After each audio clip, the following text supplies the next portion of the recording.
What if everything you thought you knew about the British royal family was a cover story?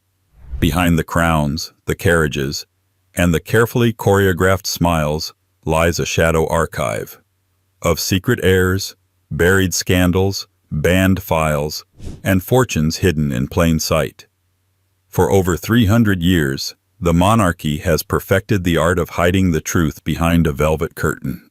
Until now. These aren't just royal secrets. They're lies, and millions believe them. This is the hidden history they never wanted you to see. 33 of the biggest royal cover-ups finally brought into the light. Before we dive in, if you love peeling back royal facades and digging into the stories they never teach in school, subscribe for more history's hidden chapters. While you're here, drop a comment. Where in the world are you watching from, and what time is it right now? Midnight in Manchester? Sunrise in Singapore? I want to know who's staying up late with royal secrets. 1. The warming pan baby. Lie. It begins with a fireplace, or more precisely, a copper warming pan, the kind used to take the chill off a royal bed in the dead of an English winter. According to the most persistent lie in British royal history, one cold December night in 1688, a baby wasn't born, but smuggled in, hidden inside one of these pans, spirited into the Queen's bedchamber, and presented as the legitimate Catholic heir to the English throne. The story was fiction, a dark fairy tale told by Protestant nobles desperate to unseat James II. But here's where it gets interesting. The lie didn't die with James. It metastasized. After the Glorious Revolution, William and Mary took the throne. Then came Anne, then the Hanoverians, German imports with weak claims but excellent Protestant credentials. By 1707, the Act of Union was done and dusted. The British Crown had a new mission, constructing a stable national myth, and part of that myth was pretending that James Francis Edward, the so-called Old Pretender, had never actually been born. According to this state-sponsored delusion, he was an imposter, a plant, an Italian infant lowered into the royal bed via a fake warming pan like some conspiratorial stagehand. There were dozens of eyewitnesses in the birthing room, a crowd of high-ranking Protestant nobles, servants, midwives. All of them testified that they'd seen the birth with their own eyes. Didn't matter. The narrative had momentum. The pan baby theory stuck because it was too useful, not just in 1688, but for the next 150 years. Every time a Jacobite uprising stirred, every time a Stuart heir emerged from exile to make a claim, the lie was dusted off and rolled out again. Even George III, over a century later, was still invoking the myth, citing it in letters and speeches to justify the Hanoverian succession. State-backed pamphlets referred to James Francis Edward as the warming pan brat. It wasn't until the late 19th century that mainstream historians finally admitted the obvious. The warming pan baby story was a strategic hallucination, kept alive for political convenience. And yet, think about it. A baby, a pan, a bedchamber. That's all it took to delegitimize an entire bloodline. In the end, the cover-up wasn't about concealing a false birth. It was about concealing a real one, and the terrifying possibility that the rightful heir had been systematically erased from history by a propaganda campaign that outlived him. Which raises the question, what else was buried in those centuries of royal reinvention? What truths were locked away in towers, burned in fireplaces, or quietly rewritten in court-approved textbooks? One answer might be found in the tragic tale of a queen who never escaped her marriage, or her prison. 2. George I's imprisoned wife, Sophia Dorothea. History remembers George I as the first German king of Great Britain. Stoic, dull, thoroughly Protestant. But hidden behind that imported dignity was a woman who vanished.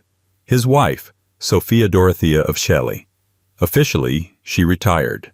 Gracefully, voluntarily. Like a queen with no interest in power, no taste for courtly life. Unofficially, she was imprisoned. In 1694, George accused her of adultery, a claim soaked in irony, since he himself maintained multiple mistresses and had a reputation in Hanover for enjoying the less diplomatic sides of married life. The real reason for Sophia's fall was likely political. She was too independent, too popular, and perhaps worst of all, too inconvenient. So, she was quietly exiled to Alden House, a rural manor in Lower Saxony. There, she lived out the next 32 years in royal captivity. Not a palace, not a gilded retreat, a prison with better wallpaper. She was forbidden from seeing her children. Her name was erased from official documents. Letters to her son, the future George II, were intercepted and destroyed. Publicly, she had vanished. And whenever whispers surfaced about her whereabouts, the palace offered a scripted response. She was living in seclusion, as if she'd taken up meditation. There were no portraits, no memorials. Her death in 1726 was barely acknowledged. George I refused to attend her funeral, even though she had technically died still married to him. Instead, he had her body buried in secret, her legacy reduced to a footnote. The British public never knew she had been held for 3 decades without trial, a ghost queen haunting the margins of royal history. Only much later, through the recovery of personal letters, estate records, and Hanoverian court gossip, did the truth seep out. A woman silenced, not for infidelity, but for disobedience. She had wanted a divorce. She had demanded dignity.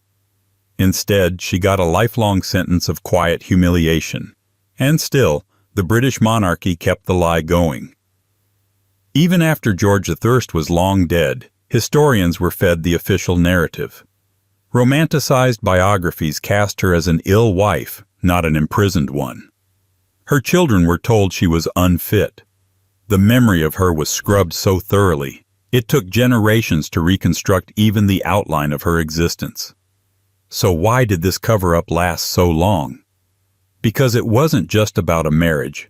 It was about control, image, the illusion of a moral monarchy. And that illusion could not tolerate a queen who had broken the rules, or worse, exposed them. But Sophia Dorothea wasn't the only royal whose sins, or survival, had to be hidden under layers of polite fiction. Just ask her son, the one who inherited the throne and perfected the art of keeping secrets in plain sight. 2 cover-ups in, and we've barely scratched the gold-plated surface. If you're into untold royal history, hit that subscribe button. It helps more than you think. And while we're peeling back centuries of secrets, tell me in the comments, where are you listening from and what time is it right now? Are you night scrolling in New York or mid-commute in Cape Town? Let's see who else is unraveling the monarchy in real time. 3. George II's Secret Mistress Network. George II is often portrayed as the most boring of the Hanoverians, which is saying something. A man of routine, predictability, and mild temper tantrums, his historical brand is basically, he existed. But underneath the beige exterior was a quiet labyrinth of courtly indulgence, diplomatic favoritism, and a personal life that the palace went to great lengths to smooth over. Enter the mistresses, or more accurately, the network of mistresses. George II's long-standing public devotion to Queen Caroline was not just praised, it was practically weaponized. Their marriage was held up as a symbol of domestic virtue, a rare royal romance. Caroline was intelligent, politically astute, and, by all accounts, far more competent than her husband. The public image of their union was curated down to the syllable.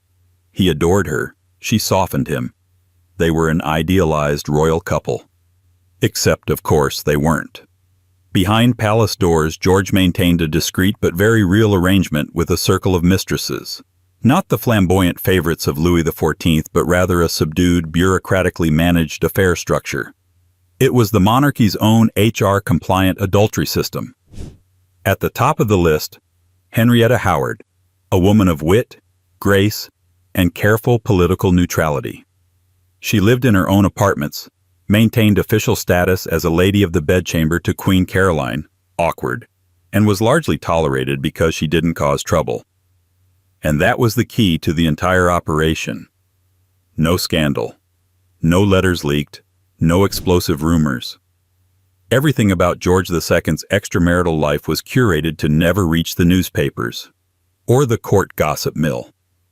Historians now know that Queen Caroline was fully aware of his affairs and even used her influence to keep his dalliances low drama. She understood something the public wasn't supposed to. The monarchy's stability depended on illusion, not honesty. The cover-up wasn't just about personal embarrassment. George II's favoritism towards certain mistresses translated into real political leverage for their families. Appointments, pensions, titles, quietly doled out in the shadow of the royal bedroom. It was soft corruption, and it worked so long as no one said it out loud. Even after Caroline's death in 1737, George continued his private arrangements, but with even more strategic silence. Any courtier who acknowledged it openly risked exile. Letters discussing his personal life were censored. Court portraits omitted certain ladies entirely. The official biography of George II reads like he was a devoted widower who spent the rest of his reign missing his wife and pruning roses. Not quite. Today, we can track the web of influence left behind by his mistresses. Sudden promotions, mysterious royal grants, and unspoken alliances. But back then, the silence was enforced, politically, socially, and above all, historically. The myth of the loyal, temperamental, but ultimately decent George survived because the royal machine made sure you never heard the other half of his story. Of course, not all secrets are about desire. Some are about dysfunction, raw, medical, and terrifyingly human, like the secret that would unravel the image of George's own father and begin a cover-up that lasted through revolutions. 4. George III's mental illness. It started quietly. A change in tone, a twitch, a night of rambling. But soon it was unmistakable. The king was unwell. George III, remembered in American textbooks as the villain of the Revolution, was in many ways a deeply conscientious monarch, earnest, dutiful, and committed to service. He read every dispatch. He walked among his people. He refused to leave the country, ever. But beneath this image of the steady sovereign was a man haunted by something far more unpredictable than politics. Madness. Except the word was never used. Not officially, not publicly. The palace had a different strategy: minimize, distort, distract. His first major breakdown in 1788 was spun in newspapers as an indisposition or a temporary fever. In court announcements, his absence was attributed to business of health, like he'd sprained his honor. Behind closed doors, however, George was talking incessantly for hours, hallucinating and suffering intense episodes of confusion and paranoia. He couldn't sign documents. He couldn't recognize faces. He was, in modern terms, medically incapacitated. The doctors knew. Parliament knew. His family knew. But the public was fed a tranquil fiction. The king was resting. Pamphlets speculated about gout, overwork, even spiritual trials.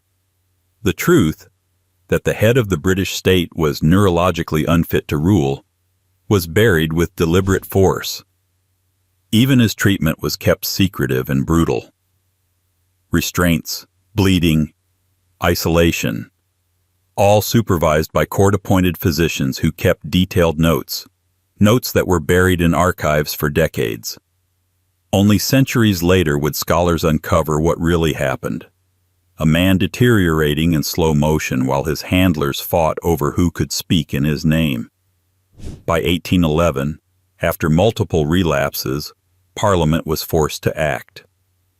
A regency was established under his son, the future George IV. But even then, the official narrative clung to the idea that George III might recover.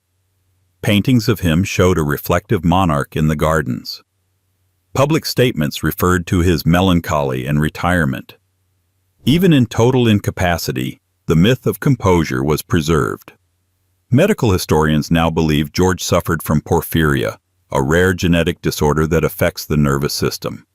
Others argue it may have been bipolar disorder or a combination of both. But in the 18th century, those words didn't exist. And neither did the space to admit that a divine right king could be mentally ill. So why the cover-up? Because a mad king undermined the very idea of monarchy. If the sovereign could lose control of his mind, then the entire system, based on blood, inheritance, and unbroken divine legitimacy, started to look fragile, human, vulnerable, and that couldn't be allowed. George III was not the only royal whose medical reality was rewritten, but his case set the precedent, a dangerous one where illness was not treated, but hidden, not healed, but disguised. A pattern the crown would repeat for generations, especially when the condition was fatal, and the cause of death was just too inconvenient to admit. 5. George IV's illegal Catholic marriage to Maria Fitzherbert. George IV, the Prince Regent who eventually became king, was a walking contradiction in a powdered wig, vain and extravagant, yet perpetually broke, addicted to pageantry, yet allergic to responsibility. But his most enduring secret wasn't about fashion or finances. It was about a woman, and a wedding, and a lie that took decades to unpack. Her name was Maria Fitzherbert, a twice-widowed Roman Catholic who, in 1785, became the Prince of Wales's wife in a private ceremony. There was just one problem.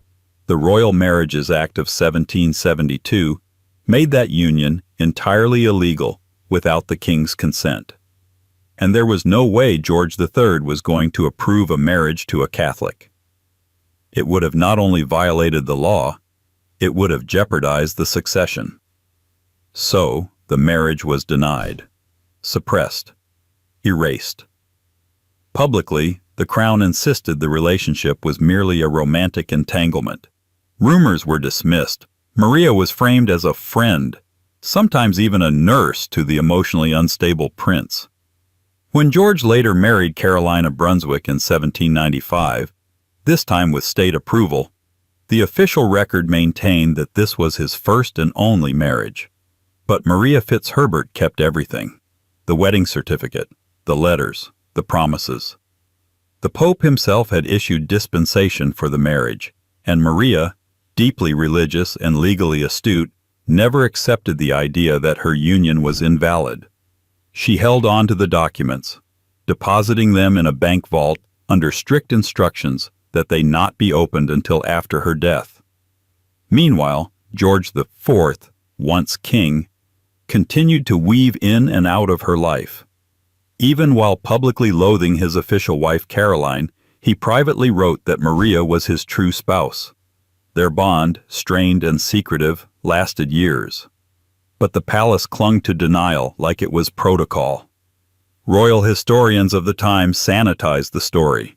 Newspapers walked carefully around the rumors.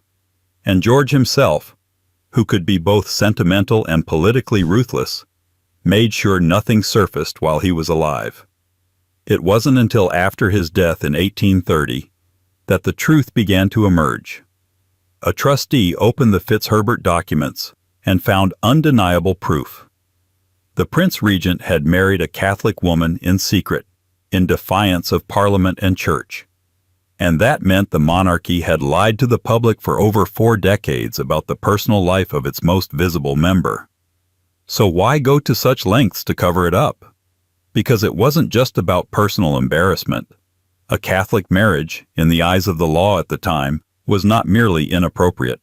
It was treasonous. If it had been acknowledged, George could have been barred from the throne entirely. The succession could have collapsed into crisis. So the crown did what it does best. It buried the truth until no one could act on it. And yet, George IV's hidden marriage was nothing compared to what came next, when scandal, accusation, and Parliament collided to erase a queen from the public record altogether. 6. The double life of Queen Caroline, wife of George IV.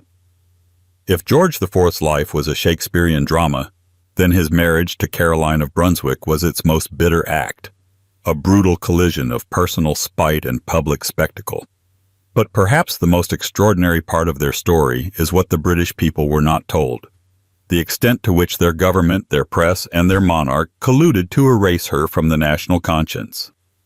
Caroline was loud, uncouth, politically awkward, and wildly popular with the public.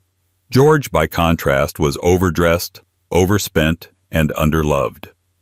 They despised each other from the moment they met, a union arranged solely to produce an heir and stabilize the monarchy's finances. Within a year of their wedding, they had separated. Caroline was effectively exiled from court, living abroad with a small entourage and the growing suspicion that she knew far too many male companions. That's when the campaign began. As Prince Regent and later King, George launched a calculated effort to destroy Caroline's reputation. He ordered secret investigations into her conduct, resulting in the infamous Milan Commission, a shadowy operation designed to gather evidence of adultery, or failing that, anything embarrassing enough to weaponize. The result was a stack of salacious testimonies, questionable witnesses, and strategically vague allegations. But rather than charge her quietly, George and his ministers made the spectacle public. In 1820, just weeks before his coronation, they introduced the Pains and Penalties Bill to Parliament, a legislative sledgehammer that would strip Caroline of her title and bar her from becoming queen on the grounds of infidelity. It backfired spectacularly. The trial became a media circus. Caroline returned to Britain to defend herself and was met by massive public support. Crowds cheered her. Pamphlets mocked George. Artists depicted her as a wronged woman, persecuted by a petty tyrant. In pubs and theaters across England, people rooted for Caroline, not because they believed she was saintly, but because they knew the system was corrupt. The bill was eventually withdrawn due to overwhelming public opposition. But the damage was done, not to Caroline, but to the monarchy's credibility. So, the palace pivoted. It didn't try to jail her. It didn't try to kill her. It simply silenced her. Caroline was barred from George IV's coronation. She was refused entry at the Abbey. She died the following year under dubious circumstances, and her funeral was disrupted by state interference. Her memory was quietly scrubbed from official accounts. School books and royal histories reduced her to a footnote. The narrative became difficult woman, unloved queen, irrelevant episode.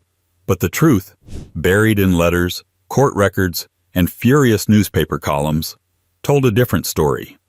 Caroline had nearly shattered the illusion of moral monarchy by simply refusing to be erased.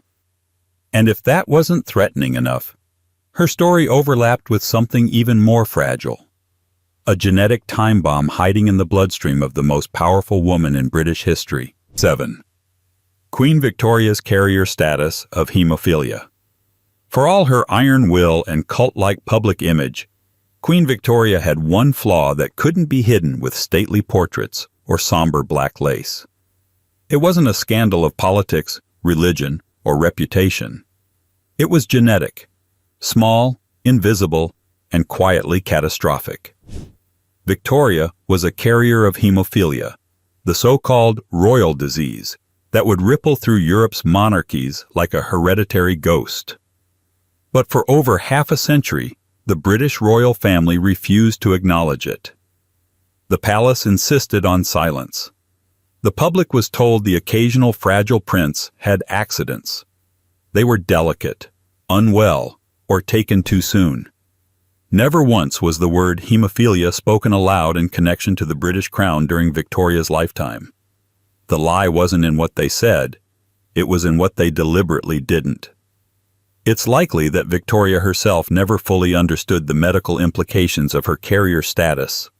She had 9 children, several of whom inherited the gene or passed it down to their own descendants. Most famously, her son Leopold was severely afflicted, more on him soon, and 3 of her daughters unknowingly exported the disease into the royal families of Germany, Russia, and Spain. Suddenly, princes across Europe were bleeding to death from minor injuries and unable to produce heirs. In an age when monarchy still clung to the illusion of divine right and perfect bloodlines, this was a PR apocalypse waiting to happen. So, they buried it. Medical reports were locked away. Diagnoses were obscured with euphemisms. And all the while, the idea of Victoria as the ultimate grandmother of Europe was polished to a blinding shine. She was painted as the moral cornerstone of an empire. Firm, fertile, and full of queenly dignity. Never mind that her DNA had unleashed a slow-burning genetic crisis among her grandchildren. By the early 20th century, as science advanced and the pattern became undeniable, historians started to connect the dots. But even then, royal biographers treaded lightly. The palace still refused to issue any official comment on the hemophilia link, and some family trees were quietly edited to downplay afflicted branches. In some cases, royal names simply disappeared from official narratives, reduced to minor cousins or foreign relations. It wasn't until long after Victoria's death that the full truth emerged, confirmed through genetic analysis and irrefutable bloodlines. Victoria had been the original carrier in the royal network, the unlikely matriarch of a medical mystery that ended in multiple dynastic collapses. Her grandson, Tsarevich Alexei of Russia, would be the most famous victim, his illness accelerating the fall of the Romanovs. And still, the British press rarely connected the dots back to her. Because to admit that the mother of the empire had unwittingly passed on a royal curse, that would mean admitting that even a queen could carry something deadly and silent in her blood, and never know. But Victoria's genetic secret was only one of many truths shrouded in euphemism. Her beloved Albert would suffer a fate just as carefully obscured, not by inheritance, but by the desperate need to preserve a legend. 8. Prince Albert's real cause of death. Queen Victoria said it was typhoid. In fact, she insisted on it, repeatedly, publicly, and with deep, performative grief. According to the official line, Prince Albert died in December 1861 from a sudden and tragic bout of the fever, likely contracted while heroically working through official duties in the damp British winter. It was tidy, tragic, and suitably romantic. The prince consort devoted to service, taken too soon. Except, that's probably not what killed him. Modern medical historians, revisiting the records with updated knowledge and posthumous diagnoses, point to something else entirely. Chronic illness, most likely a form of Crohn's disease, stomach cancer, or another gastrointestinal condition that had plagued Albert for years before his death. His letters suggest long-term symptoms: fatigue, pain, digestive distress, not typical of a sudden typhoid fever. But in 1861, typhoid made for a cleaner, nobler ending. The real story was, frankly, too messy, and it was buried. Victoria had powerful reasons to uphold the typhoid narrative. Politically, it shielded Albert from accusations of weakness or decline. Symbolically, it cast him as a tragic hero, a martyr to his duties, a man brought down not by his own body, but by overwork in service of the empire. Victoria built her entire post-Albert identity on this version of the story. The mourning widow, draped in black, spiritually married to a man who had become more saint than spouse. To question the official cause of death was to question her grief and her power. Even as medical understanding improved in the late 19th century, the palace refused to revisit the issue.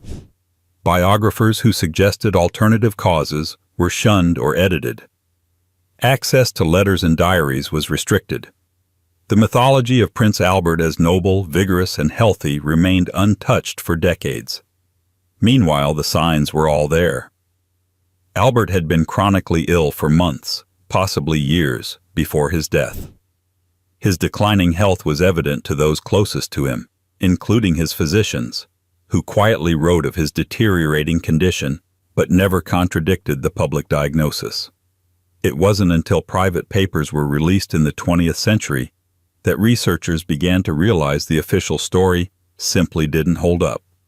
So why maintain the fiction? Because Albert had been the monarchy's great moral invention, the intellectual partner to Victoria, the architect of modern royal respectability. If he'd died from a long-term, poorly understood illness, the image of him as the tireless moral compass of the monarchy would have cracked. The narrative mattered more than the truth.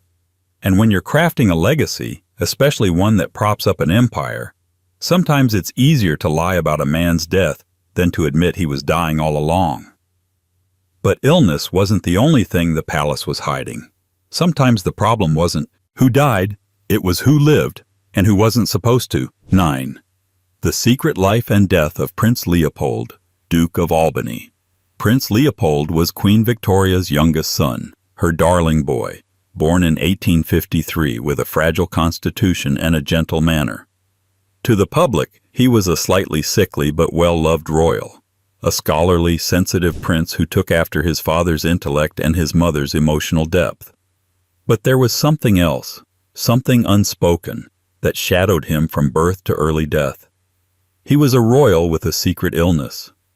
That illness was hemophilia, the same inherited disorder that would silently plague generations of Victoria's descendants. But when it came to Leopold, the crown did everything it could to bury the diagnosis. In official statements, he was merely delicate. Reports of his injuries, often the result of minor bumps or falls, were sanitized into vague accidents. His inability to participate in the usual military roles expected of royal sons was explained away with a cocktail of euphemisms: a constitutional weakness, a nervous complaint, or a need for rest. What the public didn't know was that Leopold's blood simply wouldn't clot. A scraped knee could mean weeks of agony. A fall could be life-threatening. He was a walking contradiction, a young man expected to carry the burden of royal masculinity while being medically incapable of fulfilling the physical demands of the role.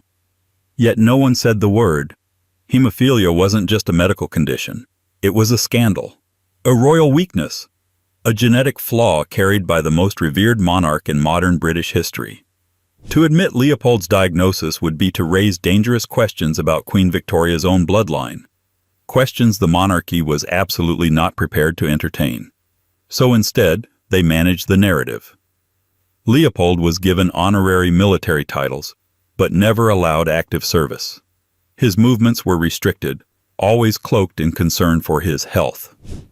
His marriage, to Princess Helena of Waldeck and Pyrmont, was fast-tracked, partially to present the image of a normal, robust prince living the expected royal life. When he died in 1884 at just 30 years old, after a fall in Cannes led to internal bleeding, the official cause was reported as a simple accident. But behind the scenes, the truth was already being sealed. His medical files were locked away. Correspondence discussing his symptoms was removed from public archives, and the monarchy quietly braced itself for the slow, inevitable unraveling of the lie. Because by then, other royal children and grandchildren were showing signs of the same condition. In Germany, in Spain, and soon, most disastrously, in Russia. Leopold became the template for how the crown would handle hereditary illness, conceal it, euphemize it, and rewrite the biography before anyone could ask why a prince in the prime of his life was so often confined to the sidelines. But while Leopold's death could be disguised, another scandal was harder to hide, especially when it involved a royal daughter, an illegitimate child, and a family determined to pretend it never happened. 10. Princess Louise's illegitimate child. Cover-up. Princess Louise was Queen Victoria's sixth child and fourth daughter. A rebellious spirit wrapped in royal decorum. She was sharp, artistic, unusually independent for a Victorian princess, and often treated with suspicion by the rigid court around her. But what the palace feared most wasn't her free-thinking ideas or her sculpting hobby. It was a rumor, persistent, well-documented, and buried with near-clinical precision, that Louise had a child out of wedlock. The story, long whispered among court insiders and later revived by historians, centers on a young man named Henry. Allegedly born in 1866, when Louise was just 18, Henry was said to be the product of an affair between the princess and her art tutor, a handsome Scottish sculptor named Walter Stirling, or, in other versions, a fellow named Joseph Edgar Boehm, also her teacher and mentor. In any version, the pairing was scandalous. Louise was unmarried, royal, and in the strict eyes of the monarchy, incapable of human error. So, what did they do? They erased it. The supposed baby was quietly adopted by a royal servant family.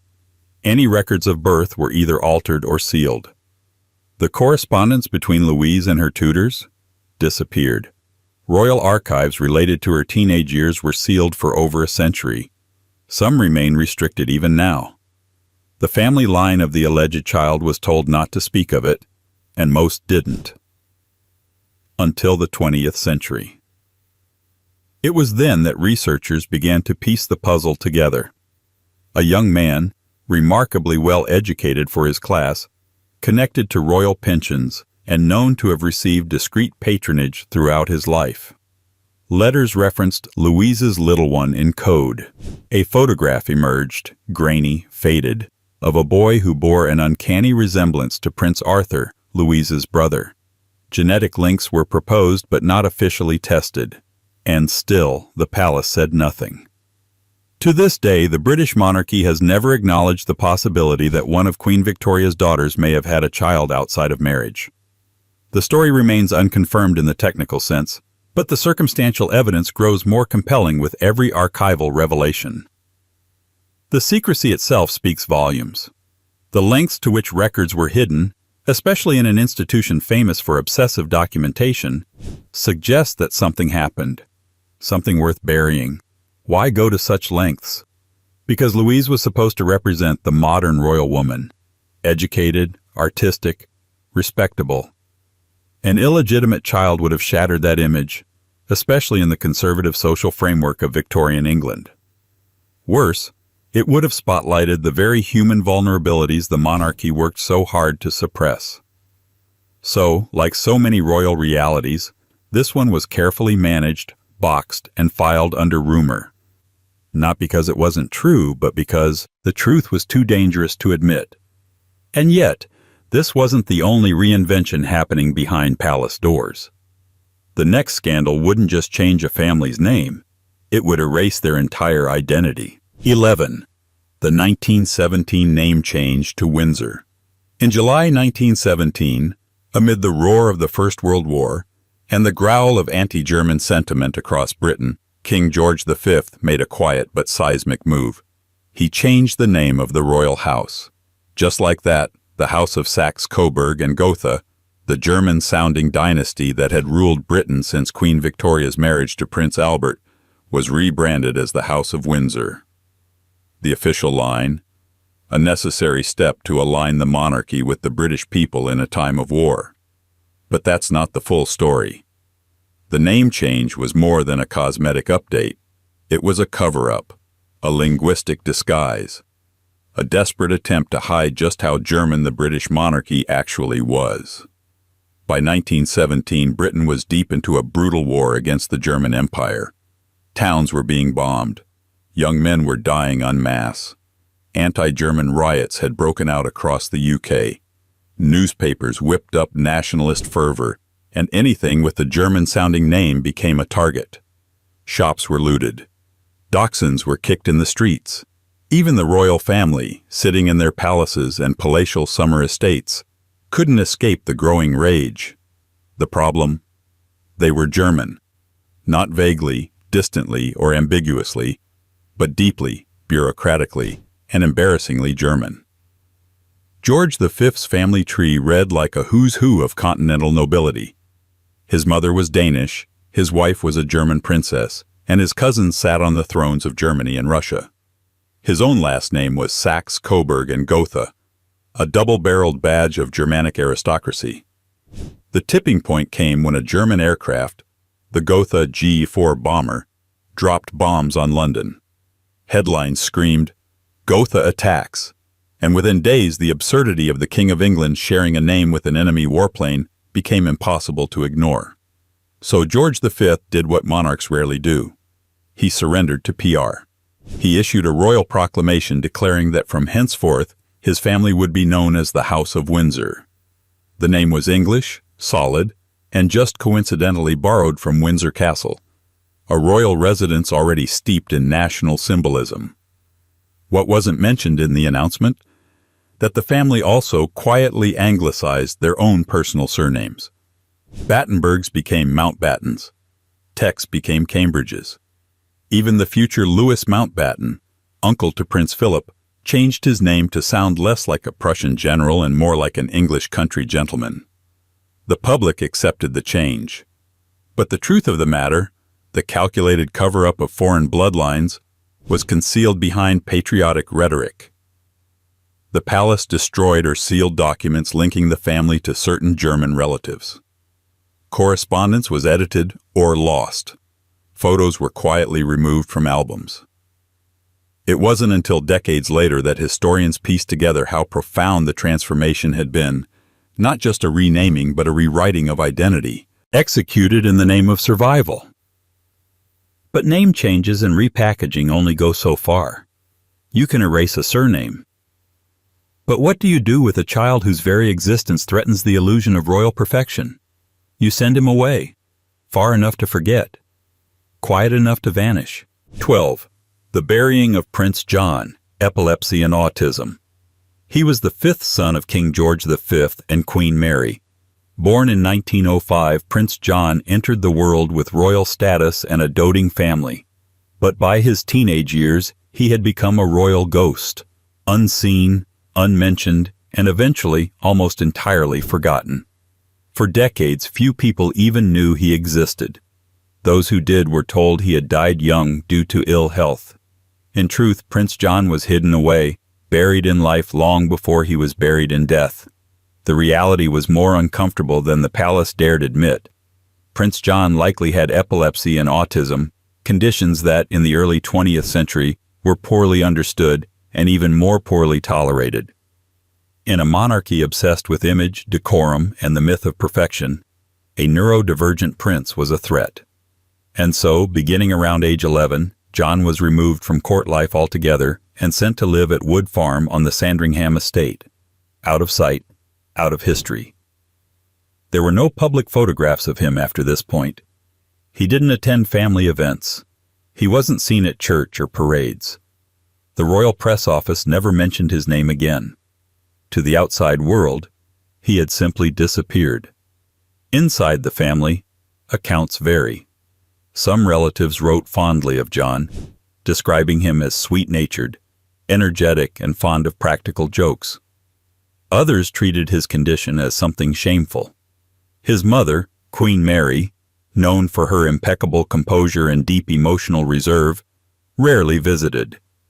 His father, King George V, referred to him as more of an animal than anything else, in at least one private remark later exposed by historians. Whether this was cruelty or simply the language of the time, the effect was the same. John became a royal liability. When he died in 1919 at the age of 13, after a severe epileptic seizure, the palace issued a brief, cold notice. No state funeral, no national mourning. The public was told he had been ill. No mention of his diagnosis. No mention of where he had lived or why. His burial at Sandringham was small, private, and largely ignored by the media. The truth didn't begin to emerge until the late 20th century, when letters, medical notes, and family accounts were declassified. Only then did the world learn the details of his condition, and the extent to which his life had been suppressed to preserve the image of a flawless royal brood. In recent years, there's been a quiet reevaluation of Prince John's legacy. Documentaries have been made, books written. He's now recognized as a symbol of how institutions, especially royal ones, can fail the most vulnerable in the name of public decorum. But back then, his life was simply erased. And if you think that's disturbing, wait until you meet the king whose death was deliberately accelerated so it would make the morning edition. 13. George V's orchestrated mercy killing. On the evening of January 20th, 1936, King George V lay dying at Sandringham House. The official records say he passed peacefully in his sleep at 11:55 p.m. Surrounded by family, shrouded in dignity, the very image of a noble royal death. The nation mourned the end of an era. But that, of course, wasn't exactly what happened. What actually occurred, as revealed decades later in the personal diary of his physician, Lord Dawson of Penn, was an assisted death, deliberately timed so that the king's passing could be announced in the more respectable morning newspapers rather than the disreputable evening tabloids. In Dawson's own words, he administered 2 massive injections, one of morphine, one of cocaine, not to ease pain, but to hasten death. The cover-up that followed was meticulous. For half a century, the public accepted the narrative of a natural royal passing. Dawson's diary, written in crisp Edwardian prose, was kept under lock and key. The royal family never acknowledged what he'd done. The inner circle who knew remained silent. And the press, ever respectful of royal optics in that era, didn't question it. But in 1986, Dawson's private journal was released to the public. There, in dry clinical language, he explained the reasoning behind his actions. The king was near death already, and it would, in his judgment, be more appropriate for his life to end in time for the front page of the Times. The goal wasn't comfort, it was public relations timing. Not for the first time, the palace put the narrative ahead of the man. There was no consultation with the wider medical community, no public inquiry, no mention of the fact that a British monarch had been, in essence, euthanized for the sake of headline control. And still, even after the revelation, the story was softened, reframed. Some historians called it a mercy. Others called it dignified. But the core fact remained. George V's death was deliberately accelerated to protect the monarchy's image. It raises unsettling questions. How often have royal bodies been shaped to fit royal narratives? How much of what we mourn publicly is carefully scheduled? Rehearsed grief rather than real goodbye? Dawson's act, for all its calm precision, draws a line between monarchy as a human institution and monarchy as stagecraft. When the show must go on, even death becomes a scene direction. And if a king can be sent off with silence and syringe in the dead of night, what else might the royal machine be willing to suppress?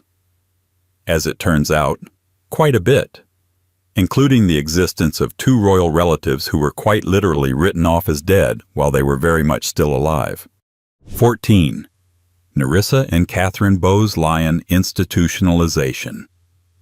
In the quiet corridors of the Royal Earlswood Hospital in Surrey, 2 women lived and died in near-total obscurity.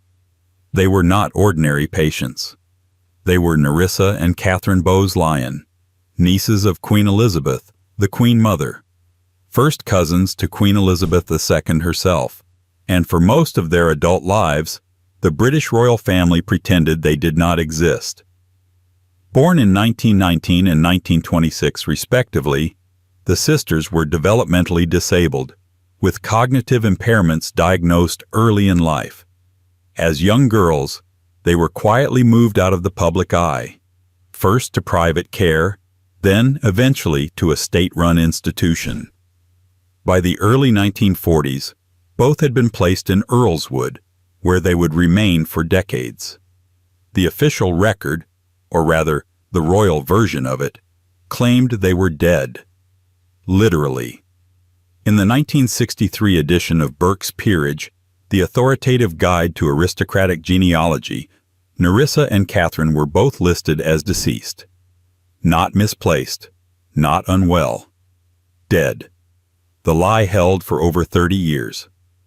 No royal family member is known to have visited them regularly.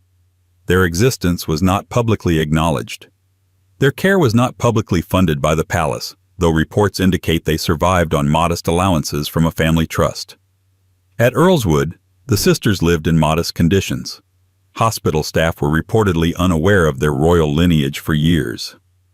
The truth began to unravel in the early 1980s when a Daily Express journalist stumbled upon their names in hospital records and matched them to the royal family tree. The revelation was shocking. 2 royal cousins, alive and institutionalized, while the monarchy claimed they were long dead. The timing was grimly ironic.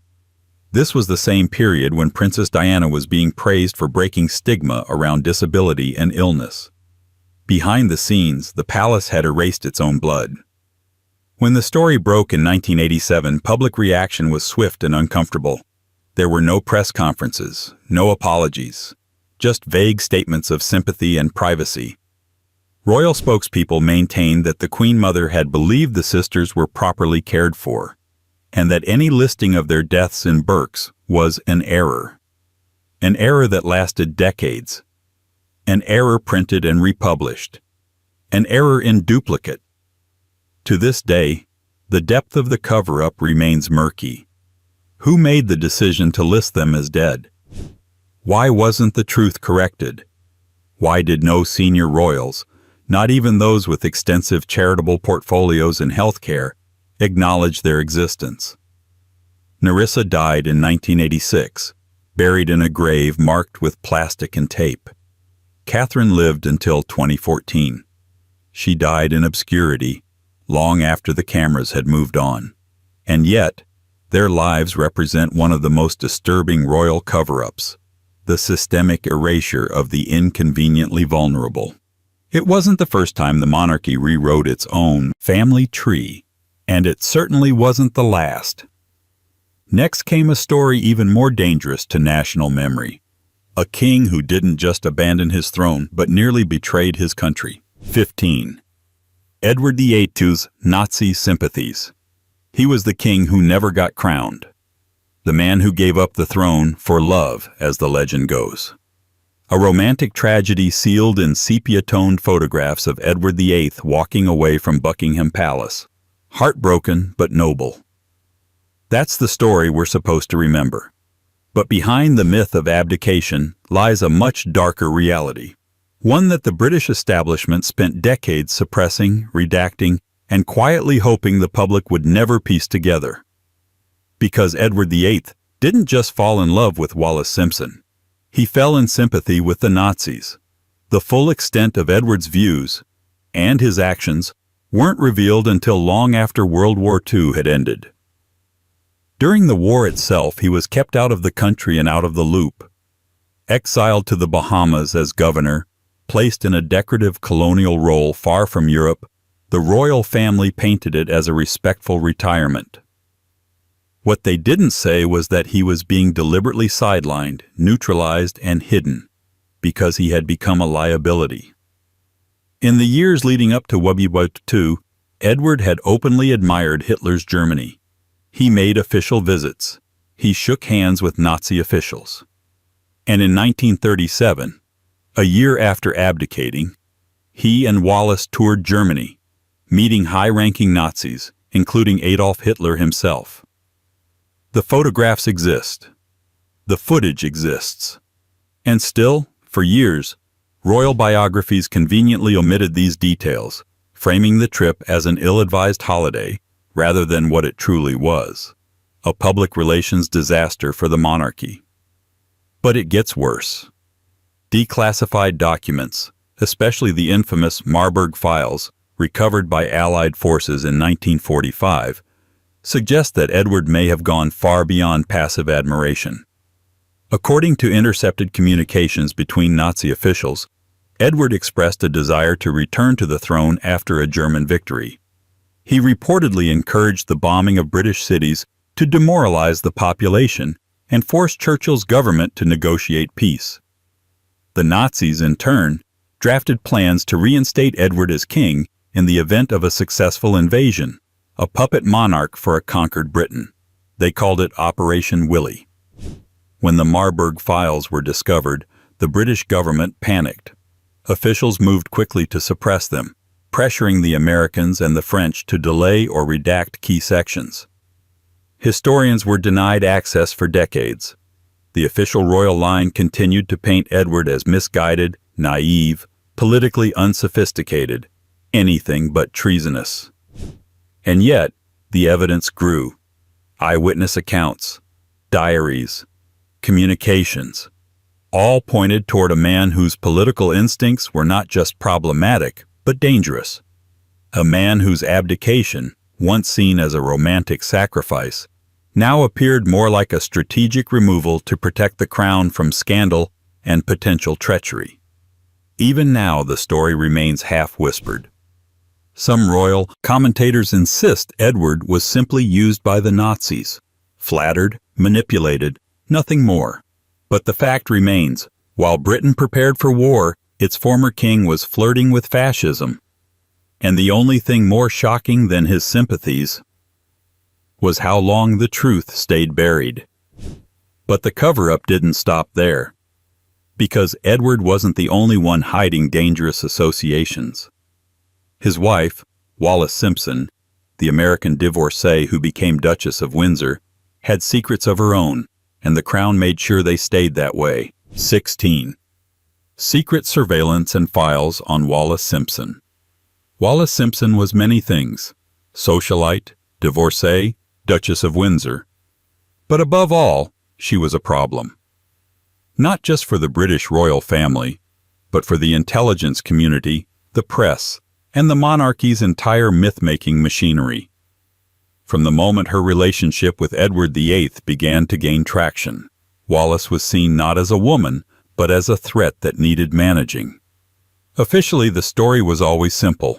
The British establishment objected to Wallis on moral and religious grounds. Twice divorced, American, and outside the accepted mold of royal consorts, she was declared unsuitable for marriage to the king.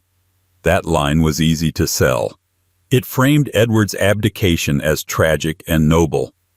It made the royal family look principled, but it also did something else. It buried the deeper reasons they feared her. Because Wallis Simpson wasn't just a controversial figure. She was a person of interest, one whose personal life, movements, correspondence, and social circle were being monitored long before the abdication crisis exploded. By the mid-1930s, both MI5 and their overseas allies, especially French and American intelligence services, had active files on Wallis. These weren't just passive records of public gossip. They included intercepted communications, informant reports, and quiet surveillance logs. The content was deeply alarming to the British government and deeply inconvenient to the royal narrative. Allegedly, Wallis had close personal ties with several Nazi officials. There were persistent claims, never fully confirmed but never convincingly refuted, that she had engaged in at least one affair with a senior German diplomat in the 1930s. Her social circle included powerful individuals from across the political spectrum, some of whom were under investigation themselves. And yet, when Edward's relationship with her reached crisis point, the British press held its tongue. Not because it didn't know, foreign papers were full of speculation, but because of a secret agreement between the palace and the UK's newspaper editors. This gentleman's pact kept the scandal out of domestic headlines until it could be managed. It wasn't just censorship, it was containment. After the abdication, the royal strategy shifted from silence to sanitization. The intelligence files were buried. Some were destroyed. Others were sealed for decades under national security exemptions. The official biographies of Wallis Simpson became curiously light on detail regarding her time in Europe before and during the war. Her connections were dismissed as innocent friendships. Her political leanings were described as misunderstood. When a few of the files were finally released in the late 1990s and early 2000s, the revelations were sharp-edged. Internal MI5 memos described her as promiscuous and possibly dangerous. American intelligence files noted her associations with Nazi diplomats and included vague, redacted references to financial compromises. None of it was definitive, but that was the point. The monarchy had spent half a century removing the definition, To this day, we don't know exactly what Wallace knew, or did. And that's by design, because the royal family and British intelligence had the same goal: protect the institution at all costs, even if that meant erasing the more politically explosive parts of a duchess's past. But for all the secrecy around Wallace's connections, the most literal smokescreen of all would come just a few years later, when a royal plane fell from the sky in wartime, carrying secrets that remain classified to this day. 17.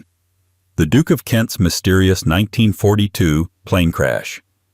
On August 25, 1942, a military plane carrying Prince George, Duke of Kent, the younger brother of King George VI, crashed into a remote hillside near Dunbeath in the Scottish Highlands. 14 men were aboard. 13 died. Only one survived. The Royal Air Force blamed bad weather, a short flight, a navigational error, a tragedy of wartime. But the deeper one looks into the official narrative, the stranger it becomes. And like many royal incidents of the 20th century, what didn't get said tells more than what did. Prince George wasn't just any royal. He was glamorous, charismatic, and unusually modern. The first Windsor to work as a civil servant, the first to flirt openly with the world of celebrity, the first to be both admired and whispered about in equal measure. But by 1942, Britain was in crisis. The war was not going well. The royal family was doing its best to present a united, dutiful front, far removed from scandal, luxury, or the messy entanglements of international politics. And then George's plane fell out of the sky. From the beginning, the story was sanitized. The Duke was said to have been on an official mission. Vague, necessary, secret. No clear destination was given. No cargo manifest was ever publicly released. The surviving crew member, Flight Sergeant Andrew Jack, gave only limited testimony and was later instructed never to speak publicly about the crash. To this day, much of the documentation remains classified under national security exemptions, despite repeated requests for transparency. So what was the Duke of Kent doing on that plane, and who else was with him? Rumors began almost immediately. Some claimed he was involved in back-channel peace negotiations with Nazi officials, an echo of his brother Edward's sympathies just a few years earlier. Others said the plane was carrying an unofficial passenger not listed on the manifest, perhaps a foreign diplomat, or someone else whose presence needed to be erased. Some speculated about sensitive cargo, documents, valuables, or messages that were never accounted for. None of these stories could be confirmed. But oddly, none of them were ever properly debunked either. The crash site itself raised more questions. The plane was miles off course and reportedly flying lower than protocol. Locals who arrived early described a chaotic scene, and some later alleged they were discouraged from discussing what they saw. One early report even suggested that George had been found at the controls, a strange detail given that he wasn't a pilot and that there were trained RAF men aboard. Even stranger was how quickly the entire event was packaged and buried. A subdued funeral. No inquest. A brief statement from Buckingham Palace. And then, silence. For decades. The royal archives on the Duke of Kent remain largely sealed, and historians who've attempted to dig deeper have hit walls of redacted documents, missing records, and closed-off sources. Why the secrecy? It may be nothing. Or it may be something deeply awkward, a wartime blunder, an unsanctioned negotiation, or even internal dissent within the royal family. Whatever the truth, the one thing that's clear is this: the official story was designed to stop questions, not answer them. But tragedy wasn't limited to the battlefield or the skies. Even within the palace gates, love itself, or the illusion of it, had to be policed, silenced, and when necessary, completely rewritten. Just ask the princess who was forbidden from marrying the man she loved, and whose letters were buried along with the truth. 18.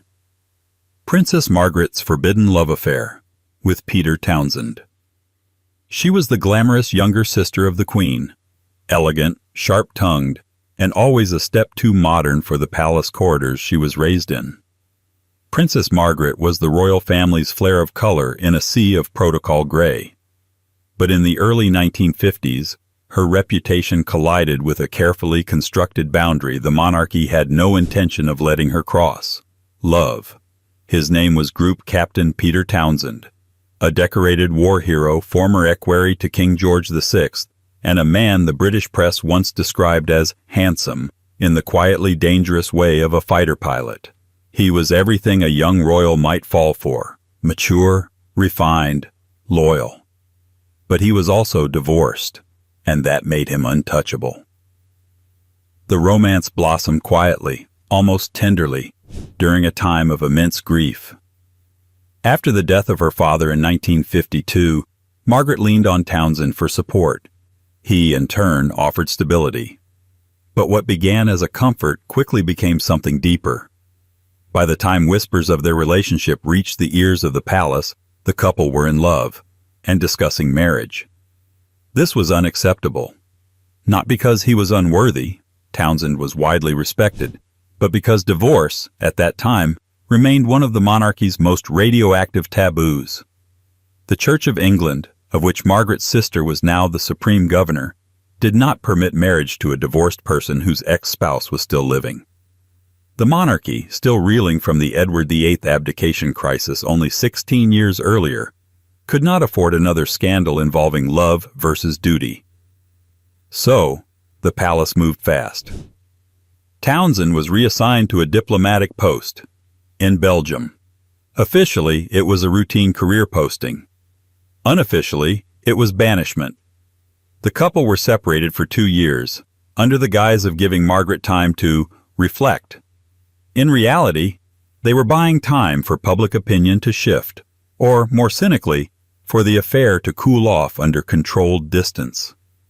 Meanwhile, Margaret was placed under intense pressure, from advisors, church leaders, and even within her own family. Newspapers, tightly leashed by royal influence at the time, reported on her activities with vague neutrality, carefully avoiding any explicit mention of Townsend while allowing readers to read between the lines. Letters between the couple were censored. Meetings were monitored. Every possible route to marriage, civil or ecclesiastical, was explored and quietly shut down. Then, in 1955, Margaret issued a public statement. In clipped, formal language, she announced that she would not marry Peter Townsend. She reaffirmed her loyalty to the church and accepted her duty. The world read it as a decision made with grace. But beneath the surface, it was a heartbreak engineered for national consumption. The royal family never apologized for their role in the separation. Biographies softened the story. Margaret, for the rest of her life, carried the legacy of what might have been. A symbol of love lost not through scandal, but through silent coercion. She later married Anthony Armstrong Jones, in what many called a rebound dressed as a royal event. But the emotional damage lingered, not just for her, but for the public. Because in Margaret's story, people saw a more modern royal, someone who might finally live honestly. And when that possibility was shut down, something colder took its place: the reinforcement of image over intimacy. Of course, the monarchy didn't stop curating appearances there. The next national spectacle would be a carefully choreographed wedding, broadcast across a battered post-war Britain, masking a country on the brink of austerity and a family spinning its fairy tale just a little too hard. 19. Queen Elizabeth's 1947 wedding optics. November 20th, 1947. Britain was barely limping out of the Second World War. Cities still wore the wounds of the Blitz. Ration books were still open. Coal shortages loomed with every gray morning. And austerity was not just economic policy. It was everyday life. Into this landscape of weariness and rebuilding came a spectacle that seemed almost hallucinatory in its extravagance: the royal wedding of Princess Elizabeth to Lieutenant Philip Mountbatten. On the surface, it was exactly what the nation needed: a celebration, a love story, something to look at that wasn't crumbling brick or powdered eggs. The newspapers heralded it as a symbol of national recovery. Royalists said it boosted morale. And from the moment the future queen stepped out of the royal carriage in a custom Norman Hartnell gown stitched with 10,000 pearls, the press fell in line. It was a people's wedding. But the truth?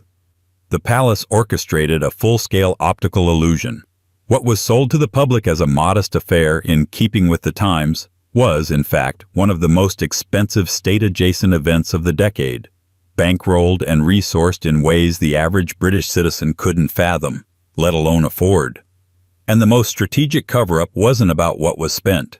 It was about how carefully the crown worked to hide what they spent it on, and what they didn't pay for at all. Let's start with the dress.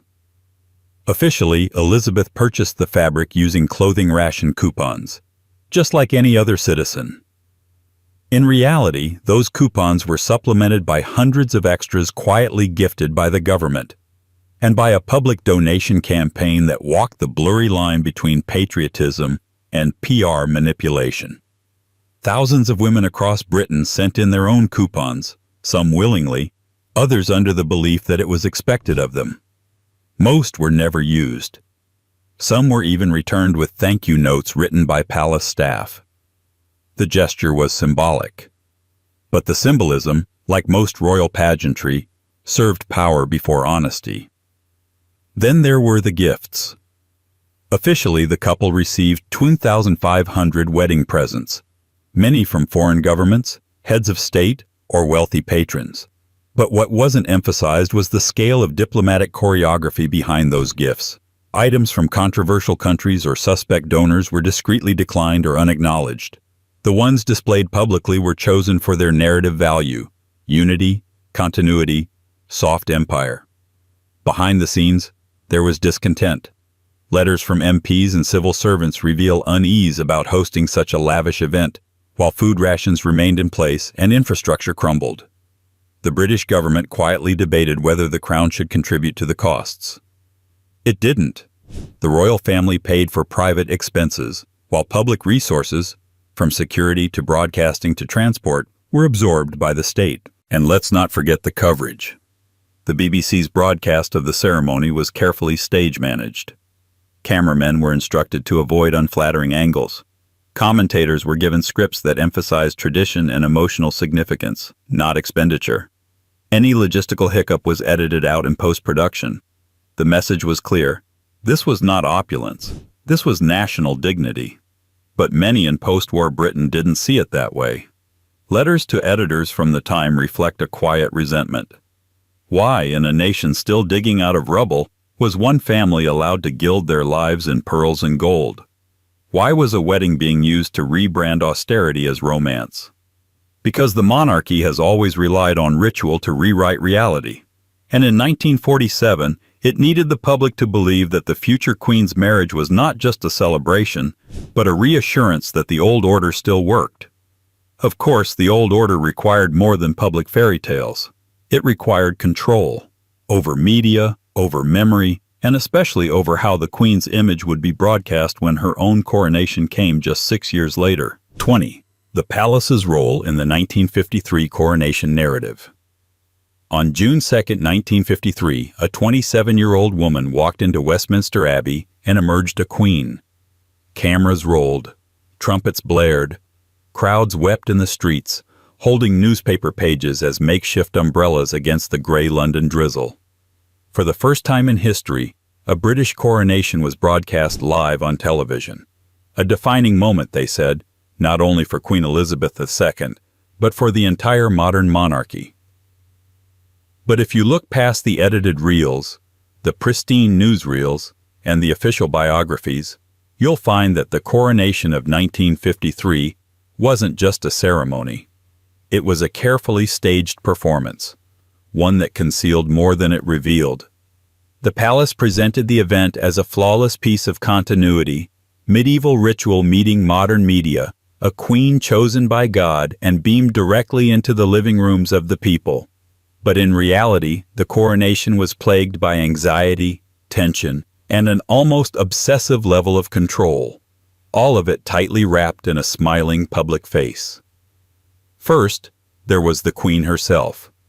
Elizabeth was young, still mourning her father, and, by many private accounts, deeply overwhelmed by the sheer weight of what was about to unfold. Reports from inside the palace suggest she was physically and emotionally exhausted in the weeks leading up to the coronation. Early rehearsals left her in tears. The 5-pound solid gold St. Edward's crown gave her migraines. And the scale of the event, the coordination of 8,000 guests, 6,000 troops, and hundreds of media staff, was so enormous that even senior aides privately questioned whether the monarchy had bitten off more than it could chew. None of this made it to air. The British public didn't see the panicked briefings, the miscommunications between departments, or the quiet breakdowns among overworked courtiers. They didn't hear about the Archbishop of Canterbury reportedly dropping lines during the rehearsals, or the Queen's near collapse under the weight of her robes. What they saw was a smooth, reverent spectacle, because the palace ensured they saw nothing else. The BBC's coverage was subjected to heavy royal scrutiny. Certain moments, like the Queen's anointing with holy oil, were declared too sacred to film. Cameras were banned from specific angles, especially those that might make the Queen look small or awkward under the weight of her regalia. Commentary was vetted. Edits were pre-approved. Any moment that suggested discomfort or error was cut from rebroadcasts. And the narrative extended beyond the Abbey. In newspapers, journalists were instructed to emphasize unity, tradition, and a sense of divine purpose. Reports on logistical chaos, political grumbling about costs, or critiques from the Commonwealth were quietly killed or relegated to inside pages. Even the reign, persistent and dreary, was rebranded as a blessing in editorial copy. Why so much? Why, manipulation? Because the coronation was never just about crowning a queen. It was about crowning a narrative. That Britain was still powerful, still orderly, still exceptional. That monarchy, though ancient, could harness modern media and emerge not just relevant, but untouchable. And in many ways, it worked. The coronation cemented Elizabeth's image as serene, composed, divinely chosen. But it also set a precedent. Every future royal moment would now be measured not just in ceremony, but in optics. Authenticity wasn't the goal. Immaculate perception was. And that perception would only grow more selective when it came to the Queen's own family, particularly her husband, whose sisters had quietly vanished from royal photographs, public conversation, and polite company. 21. Prince Philip's sisters erased. When Prince Philip married Princess Elizabeth in 1947, his family presence at the wedding was conspicuously minimal. His mother, Princess Alice, attended, cloaked in gray and serenity, but his 3 surviving sisters were nowhere to be seen. There were no toasts, no mentions, no seats in the Abbey. Officially, they were unavailable. In reality, they were uninvited. The reason? They had all married high-ranking German aristocrats, some of whom were directly involved with the Nazi regime. For the royal family, this wasn't just a delicate matter of in-laws. It was a ticking reputational time bomb. In post-war Britain, with memories of the Blitz still raw and the monarchy trying to rebrand itself as a modern, unifying institution, Nazi-affiliated relatives were more than just a bad look. They were a potential scandal buried in plain sight.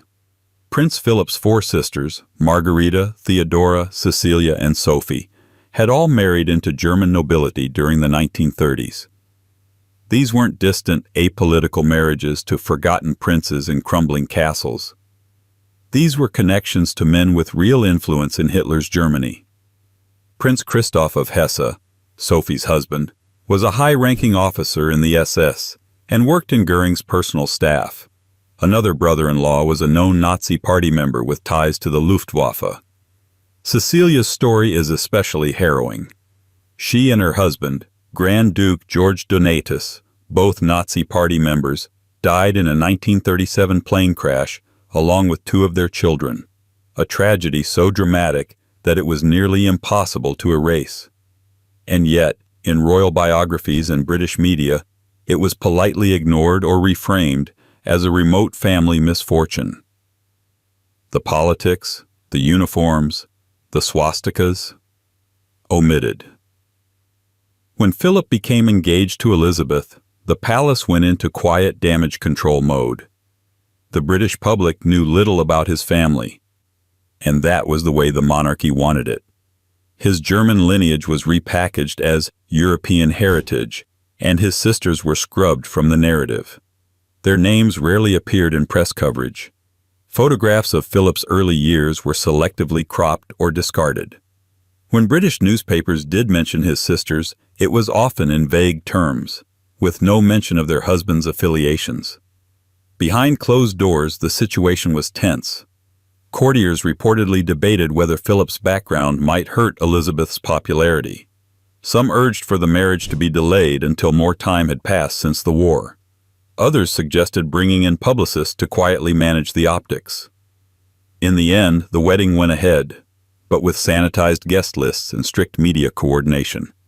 Even in later decades, when Philip had firmly established himself as consort and public figure, the subject of his sisters remained taboo. Interviews skipped over them. Obituaries referred to them only obliquely. Royal documentaries breezed past their histories as if they were irrelevant footnotes. Only when researchers and biographers dug into foreign archives did the full picture begin to emerge. A young prince raised amid fractured dynasties, whose closest family members had stood on the wrong side of history and were systematically erased to protect the illusion of a cleansed monarchy. The irony, of course, is that the British public likely would have understood, even sympathized, had the truth been told with transparency.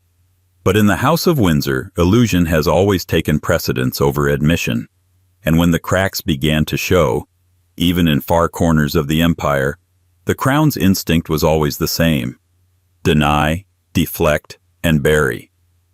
Which brings us to the next royal secret, not hidden in Europe this time, but in the Southern Hemisphere, where a single letter would expose a constitutional cover-up the palace denied for nearly half a century. 22. The 1975 Australian dismissal. On November 11, 1975, Australians turned on their radios to find that their Prime Minister, Gough Whitlam, had been dismissed. Not by an election, not by a scandal, but by a single man. Sir John Kerr, the Governor-General, the Queen's official representative in Australia. In a stunning constitutional maneuver, Kerr had fired the sitting Prime Minister and appointed the opposition leader in his place. It was a seismic event in Australian history, and for decades the official story was this: Buckingham Palace had nothing to do with it. The Queen, we were told, had been kept in the dark. The decision had been made independently by Kerr, who acted under his own constitutional authority. She was a neutral figure, detached, ceremonial, uninformed. That narrative held for 45 years. But in 2020, a cache of previously sealed documents, now known as the Palace Letters, was released after a long legal battle. And what those letters revealed was something else entirely. The palace knew. They may not have ordered the dismissal, but they were far from passive. Kerr had been in regular contact with Sir Martin Charteris, the Queen's private secretary, throughout the constitutional crisis. In the weeks and days leading up to the dismissal, he had expressed concerns about Whitlam's government, floated the idea of removal, and sought advice that Charteris provided with a careful blend of encouragement and plausible deniability. One letter, written just days before Whitlam's dismissal, shows Charteris advising Kerr on how to navigate the potential fallout, suggesting that the use of the reserve powers would be considered constitutionally valid, as long as the Governor-General acted swiftly and justified it in legal terms. It wasn't an order, but it was certainly a green light. And the Queen? She may not have responded directly, but her silence was strategic. Kerr was assured that any action he took would be supported after the fact. And once the dismissal occurred, the palace moved quickly to issue statements framing the event as entirely within Australia's domestic affairs, a legal technicality, not a royal intervention. But make no mistake, the Crown was involved. The correspondence makes it clear that the palace was not only aware of the plan, but helped craft the messaging that would follow. That's not neutrality. That's orchestration in polite gloves. The reaction to the release of the palace letters was explosive. Australians, even those not politically aligned with Whitlam, were stunned at how deeply the monarchy had involved itself in the political fate of a sovereign democracy. The Queen's defenders insisted she had played a passive, reactive role, but the documents told a murkier story. One of quiet influence, back-channel guidance, and a complete betrayal of the myth of ceremonial monarchy. To this day, the palace has not apologized. No formal comment has been issued. The incident remains a source of discomfort within the Commonwealth, a reminder that the so-called figurehead monarch can, under certain conditions, still reach through the velvet curtain and pull the levers of power. And while Australia debated its democratic future, another royal scandal was unfolding back in Britain.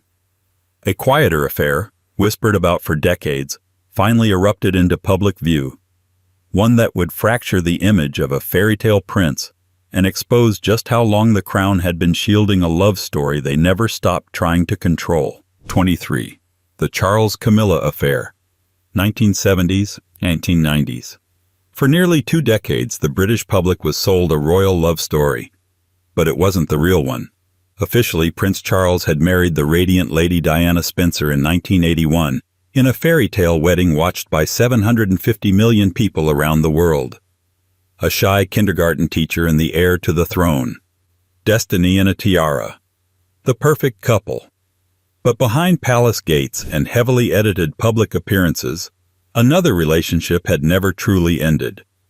Long before Diana, long after her, there was Camilla. The relationship between Prince Charles and Camilla Shand, later Parker Bowles, began in the early 1970s. They moved in the same aristocratic circles, shared a love of country life, polo, dry humor, and, more importantly, each other. But Camilla wasn't considered a suitable match.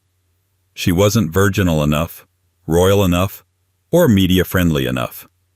And so, when Charles left for naval duty, she married Andrew Parker Bowles, a choice approved by the palace machine. Still, the connection between Charles and Camilla never really broke.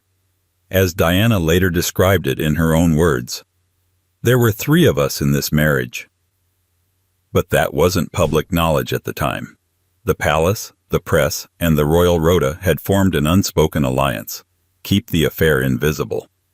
Throughout the 1980s, Charles and Diana's marriage deteriorated in private, but flourished on magazine covers. The carefully managed public image showed 2 people fulfilling their royal duties. There were tours, smiles, christenings, balcony waves. In the background, Charles was regularly in contact with Camilla. The 2 shared private meetings and phone calls that were quietly omitted from court circulars and kept far away from the lenses of royal photographers. The establishment's logic was simple. The monarchy couldn't withstand another marital scandal. Not after the abdication crisis of Edward VIII, not after Margaret's failed love affair. The heir to the throne could not be seen as unfaithful, even if everyone inside the palace already knew he was. And the cover-up worked for a while. But by the early 1990s, the cracks became impossible to contain. Biographies, tabloid leaks, and backdoor interviews started to hint at the truth. Then, in 1992, Andrew Morton's bombshell book Diana, Her True Story, revealed Diana's version of events, including the now infamous line about the trio in the marriage. The world was stunned. The palace was livid. And still, Charles's connection to Camilla was officially downplayed. Even after their separation in 1992 and formal divorce in 1996, the public image of Charles remained tightly controlled. He was the Prince of Wales, the man who would be king. Camilla remained a friend. Appearances together were forbidden. She was escorted in separate cars, snuck through side entrances, erased from guest lists, airbrushed from conversation. It wasn't until the 2000s that the relationship was slowly acknowledged. And even then, only after years of rehabilitation campaigns, charity events, staged photographs, and strategic interviews meant to reframe Camilla not as the other woman, but as Charles's long-suffering soulmate. But in the decades prior, the palace had invested enormous effort in keeping the truth quiet. This wasn't just about protecting reputations. It was about protecting the narrative that the royal family stood for moral leadership, marital duty, and tradition. A narrative that was, by then, already unraveling. And while the Camilla affair played out behind the scenes, the public was being fed a different illusion. A fairy tale marriage that never really existed, between a prince and a princess who lived in separate emotional galaxies from day one. 24. The Fairy Tale Narrative of Charles and Diana, July 29, 1981. St. Paul's Cathedral. A glass coach, a 20-foot train, a trembling bride, and a prince who looked like he'd rather be anywhere else. The wedding of Prince Charles and Lady Diana Spencer was billed as a modern fairy tale. Royal officials called it the wedding of the century. The press used the word storybook so often it began to sound contractual. But from the very beginning, the truth behind the scenes was anything but magical, and the palace went to great lengths to pretend otherwise. The marriage was a political event more than a personal one. Charles, nearing 33, was under mounting pressure to settle down. His bachelor image was wearing thin, and the palace knew it. Diana was young, aristocratic, and, crucially, deemed untainted by modern standards of royal courtship. In other words, she was ideal for optics. On paper, it all looked perfect. Off paper, the pair barely knew each other. Even before the wedding, cracks were forming. Charles reportedly confided in friends that he wasn't ready. Diana, barely 20, was already showing signs of unease. But once the engagement was announced, the machine went to work. Speeches were written, photo ops arranged, PR firms coached smiles and posture. And that now infamous interview, where Charles responded to the question of whether he was in love with whatever in love means, was swiftly reframed in the press as charmingly awkward rather than deeply ominous. The wedding was a theatrical triumph, but the marriage? Behind the curtain, it was unraveling before the cake had been cut. Diana soon realized that Camilla Parker Bowles, the woman Charles had loved for years, had never truly left his life. There were bracelets, phone calls, holidays that didn't quite add up. She brought her concerns to the family and found silence. But the palace wasn't just passively ignoring Diana's distress. It was actively engineering an illusion. Every photo, every headline, every tour was curated to reinforce the narrative of a fairy tale. The couple toured Australia in 1983 with baby William, and the media hailed it as a royal resurrection. What they didn't see were the screaming matches behind closed doors, the growing resentment, the emotional isolation. Staff knew, courtiers knew, the Queen knew. But the truth was buried under smiling portraits and choreographed kisses at the airport tarmac. Even as Diana struggled, the palace tightened its grip on the storyline. When she gave interviews, carefully vague, always coded, the press was warned. When journalists asked uncomfortable questions, they were discouraged by royal advisors. All while the myth of a royal love story continued to sell newspapers, tea sets, and national unity. The irony, of course, was that Diana's popularity was not a product of the fairy tale, but of its collapse. People related to her vulnerability, her pain, her humanity. She was everything the monarchy wasn't: emotional, spontaneous, flawed. And the more the palace tried to manage her image, the more transparent the manipulation became. Eventually, it couldn't hold. Because fairy tales don't survive when everyone sees the strings. And in 1989, those strings snapped.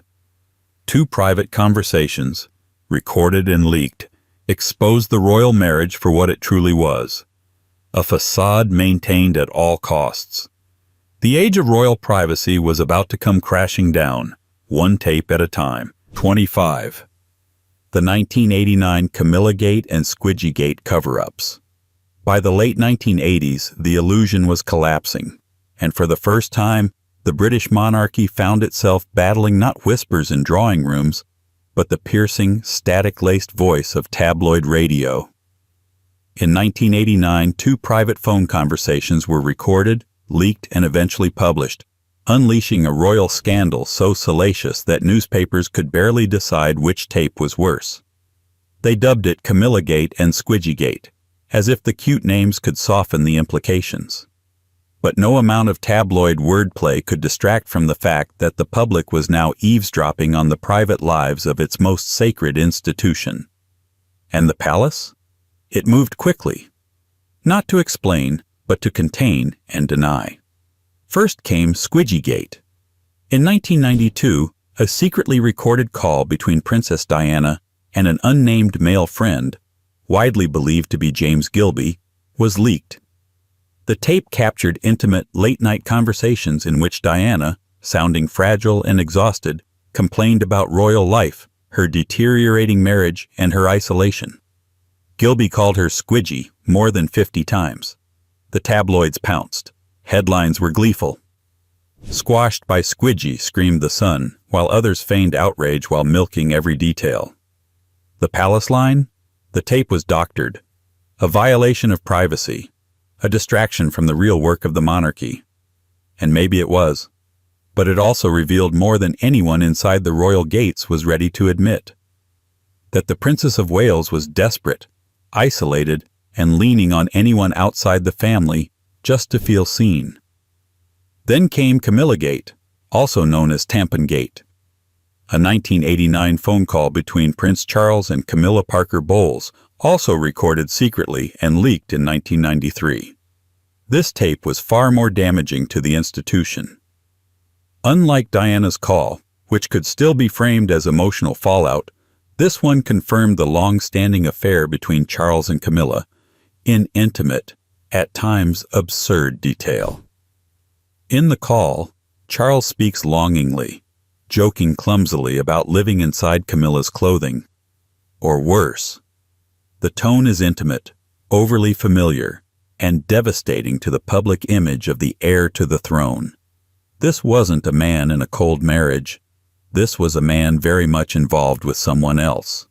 The fallout was immediate and meticulously managed. Royal aides scrambled to control the narrative. The official press stance was to downplay, redirect, and quietly threaten any publication considering printing the full transcript. Some outlets complied, others didn't. When Australian media published the full tape, British coverage could no longer suppress it. The monarchy was forced into damage control mode, spinning Charles's remarks as private jokes and insisting that all marriages have their difficulties. But the tapes did irreversible damage. They obliterated the myth that Charles and Diana were still functioning as a couple. They destroyed any pretense that Camilla was simply a family friend. And they exposed the hypocrisy of a royal family that demanded dignity from others while tolerating spectacular dysfunction behind closed doors. More importantly, they marked a turning point. Royal privacy, once protected by press deference and national respect, was now subject to wiretaps, leaks, and scandal cycles. The crown could no longer curate its own narrative without resistance. And the cracks were showing not just in relationships, but in the palace walls themselves, quite literally. When fire engulfed Windsor Castle in 1992, the smoke wasn't just physical, it was symbolic. And the real firestorm wasn't in the flames, but in the fight over who would pay for the cleanup. 26. The 1992 fire at Windsor Castle, funding controversy. On the morning of November 20th, 1992, the Queen and Prince Philip's 45th wedding anniversary, as fate would have it, Windsor Castle went up in flames. A spotlight, propped against a curtain in Queen Victoria's private chapel, overheated. Within minutes, fire ripped through the upper ward, destroying ceilings, reducing centuries-old artwork to ashes, and turning the nation's most iconic residence into a smoldering ruin. But while flames consumed the castle, something else ignited in the public. Anger. Not at the fire itself. Accidents happen. but at what came next. The murky, evasive, and tone-deaf debate over who would foot the bill. And the answer, initially, was stunning in its simplicity. You would. It was estimated that the fire caused upwards of £36 million in damage, a colossal figure, especially during a recession. The palace's first instinct was to request public funding for the restoration. After all, Windsor Castle was a state property, they said. A national treasure. Not technically the Queen's private home. The implication was clear. This wasn't about the royals. This was about heritage. But the public didn't see it that way. This was the same year that the royal family had suffered its now infamous annus horribilis. Prince Andrew and Sarah Ferguson had separated, Princess Anne had divorced, and Charles and Diana's marital breakdown had spilled across the tabloids. The monarchy's moral high ground was eroding. And now, in the middle of all that dysfunction, the Queen appeared to be asking taxpayers to pay for castle repairs, while she herself remained exempt from income tax. The backlash was immediate and unrelenting. Newspaper headlines asked why Britain's wealthiest woman wasn't reaching into her own pockets. Editorials accused the palace of feudal entitlement. Satirical shows had a field day, portraying the Queen as an out-of-touch landlord, expecting the public to maintain her palatial portfolio. The real problem wasn't the money. It was the secrecy. Who owned what? Who paid for what? How much money did the royal family actually have? The palace had long cloaked its finances in vague tradition and silence, claiming public funds only went toward the monarchy's official duties. But now, people wanted specifics. And when those specifics weren't forthcoming, a quiet suspicion began to harden into fury. The monarchy scrambled into damage control. Within weeks, Buckingham Palace announced that the Queen would, for the first time in history, begin voluntarily paying income tax on her private earnings. Prince Charles offered to contribute personally to the Windsor restoration. To sweeten the deal further, the palace opened Buckingham Palace to the public, for a fee, promising that proceeds would go toward covering restoration costs. The moves were calculated, effective, and above all, desperate. What the palace never admitted was that none of these gestures were made voluntarily before the fire. They were made in response to the firestorm, both literal and political. And while the Queen's tax announcement was presented as modernizing, it was, in reality, a reactionary step, made under pressure, not principle. For the first time in living memory, the British monarchy had been forced to respond to public outrage over royal spending, and it wouldn't be the last time. Because just 5 years later, another national tragedy would strike, and the palace's reaction, or lack thereof, would plunge the monarchy into its greatest modern crisis yet. 27. The 1997 post-Diana media manipulation. In the early hours of August 31, 1997, a black Mercedes crashed in the Pont de l'Alma tunnel in Paris.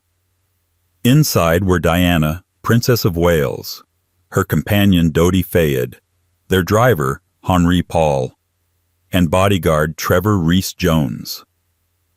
By sunrise, Diana was gone. So was the carefully maintained illusion that the monarchy had learned anything from its previous mistakes. The palace had just been handed a moment that would define modern British history, and for nearly a week, it fumbled the response with deafening silence. The official narrative was simple. The Queen was at Balmoral with Princes William and Harry. She was protecting her grandsons. The family was grieving in private. They did not want to cause further distress by appearing in public. It sounded reasonable, respectful, but that story was not the full picture, and it was certainly not the one unfolding outside Buckingham Palace. For days the public stood vigil in London. Mourners arrived in the thousands, flowers piled up by the minute. The grief was real, visceral, collective. But what they met from the monarchy was nothing.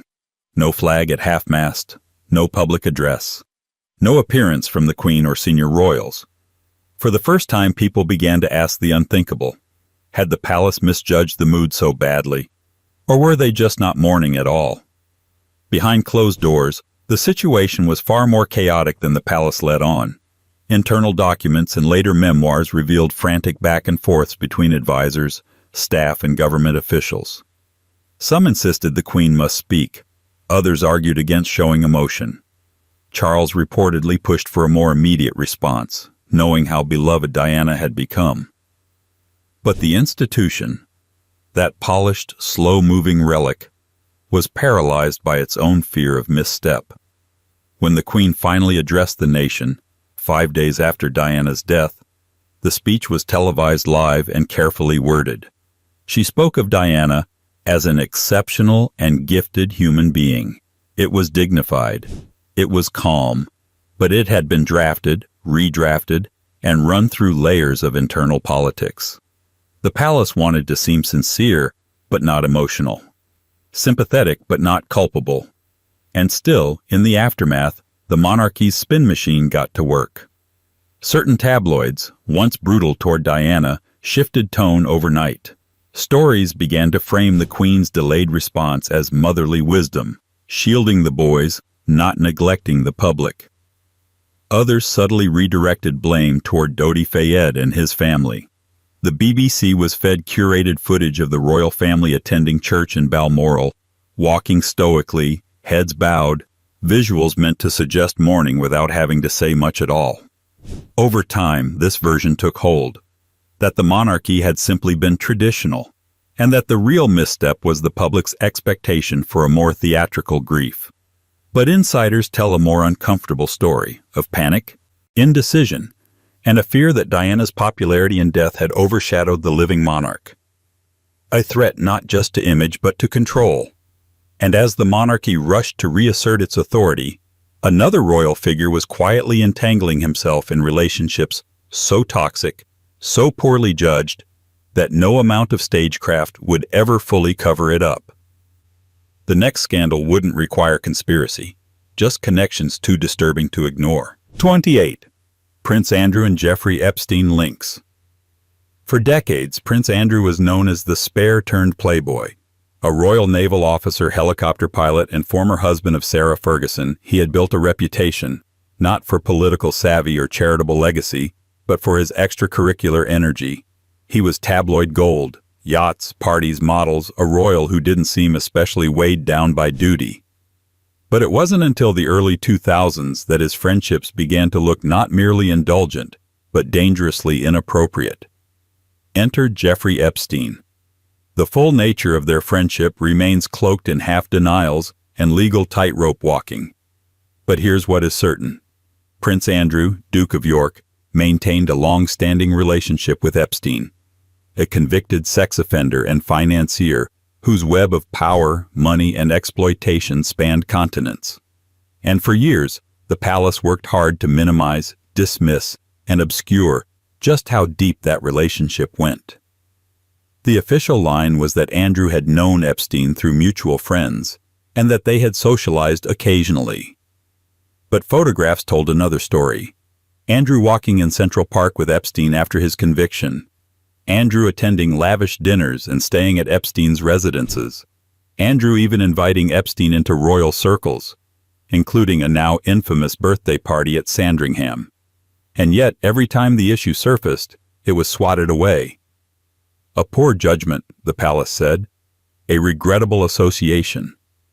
At one point, aides even claimed Andrew was working on rehabilitation programs for Epstein, as if the friendship had been some kind of rogue philanthropy mission gone sideways.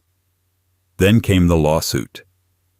In 2019, Virginia Giuffre filed a civil case in which she accused Epstein, and by association Prince Andrew, of serious misconduct. She alleged that Epstein trafficked her to Andrew when she was a minor, that they had met multiple times, and that the encounters were not consensual. Andrew denied everything. He claimed he had no recollection of ever meeting her, despite a photograph showing him with his arm around Giuffre's waist, with Ghislaine Maxwell smiling in the background. The palace response? Deny, delay, distance. For months, they held the line that Andrew was cooperating with investigators, until U.S. prosecutors publicly stated he wasn't. Then came the televised interview. In November 2019, Prince Andrew sat down with the BBC's Newsnight in what was meant to be a reputation-saving move. Instead, it became one of the most catastrophic PR disasters in modern royal history. Andrew denied sweating. He insisted he was at a Pizza Express in Woking. He failed to express empathy for Epstein's victims. The fallout was immediate. Charities cut ties, organizations distanced themselves, and the Queen was forced to strip her son of public duties. But behind the scenes, this was more than just a rogue prince gone off script. The palace had protected and deflected for years, hoping the issue would disappear. It didn't. And when the lawsuit was settled in 2022, reportedly for millions, the royal family issued no apology, no admission, no reckoning. Because the damage wasn't just reputational, it was structural. The Prince Andrew scandal exposed not only a royal's recklessness, but an institution's willingness to look away until the evidence piled so high it could no longer be ignored. And still, the pattern continued. Even in the modern era, amid palace rebranding, PR consultants, and Instagram accounts, the institution would face another outcry. A younger royal this time pleading for help, and being met with something colder than denial. Silence. 29. Meghan Markle's mental health pleas ignored. In 2021, millions of viewers around the world watched as Meghan Markle, the Duchess of Sussex, sat opposite Oprah Winfrey and uttered a sentence no one expected to hear from a senior royal in the 21st century. "I just didn't want to be alive anymore." It was a chilling moment, not just because of what she said, but because of what followed. That when she went to the palace for help, she was told there was nothing they could do. Officially, the monarchy has long championed mental health causes. Prince William, Prince Harry, and Kate Middleton had launched the high-profile Heads Together campaign. There were speeches, initiatives, appearances in front of mental health charities and clinics. It was, by all accounts, a pillar of the modern royal brand. So how was it that, behind the gates of Buckingham Palace, a member of the family was denied access to basic care? The answer, as always, lies in the quiet architecture of control. Meghan wasn't just a royal. She was an outsider, a biracial American actress who had married into an institution that still functioned like it was allergic to anything unfamiliar.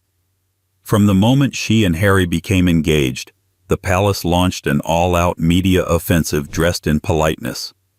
Her heritage was scrutinized, her family background splashed across tabloids, her every move dissected, and the institution did almost nothing to shield her. When Meghan sought help, not just as a public figure but as a woman in distress, she was reportedly told that accepting psychiatric treatment would damage the firm's image. She wasn't a private citizen, they said. She was a working royal. If the public saw her enter a mental health clinic, it would trigger headlines, concern, speculation. Better to keep it quiet, better to speak to HR, better to do nothing. And so, nothing was done. When the Oprah interview aired, the palace issued a standard issue response. Recollections may vary. It was a masterclass in plausible deniability, carefully neutral, minimally apologetic. It acknowledged that Meghan's experience was unfortunate, without ever admitting that it happened. Later leaks and testimonies from palace staff revealed even more complexity. Some aides claimed Meghan had been difficult. Others, more quietly, admitted that concerns had been raised and never acted upon. Aides spoke of tension, mistrust, and an internal culture that prioritized tradition over compassion. And once again, the pattern emerged. Safeguard the institution, no matter the human cost. The mental health plea wasn't just ignored. It was managed, dealt with, swept into silence. The fallout was enormous. Meghan and Harry stepped back from royal duties, relocated to North America, and redefined their public lives. But even in exit, the palace tried to regain control. Press briefings reframed the couple as impulsive, emotional, erratic. Inside sources whispered of difficult duchesses and misunderstood protocols. But what lingered wasn't the headlines. It was the knowledge that a woman cried out from inside the palace walls and was told her pain was a problem of perception. And when the couple left, the public was told the decision was mutual, clean, respectful, a smooth transition. That too was a fabrication.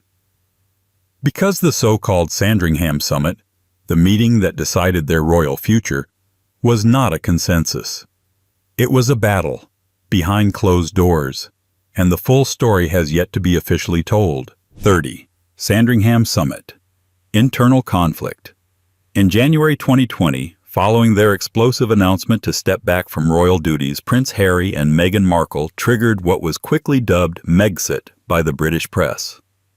But behind the nickname and beneath the avalanche of front-page takes was a very real and very bitter conflict, one that played out not in public, but behind the closed doors of Sandringham House, a country estate that suddenly became the unlikely site of a constitutional standoff.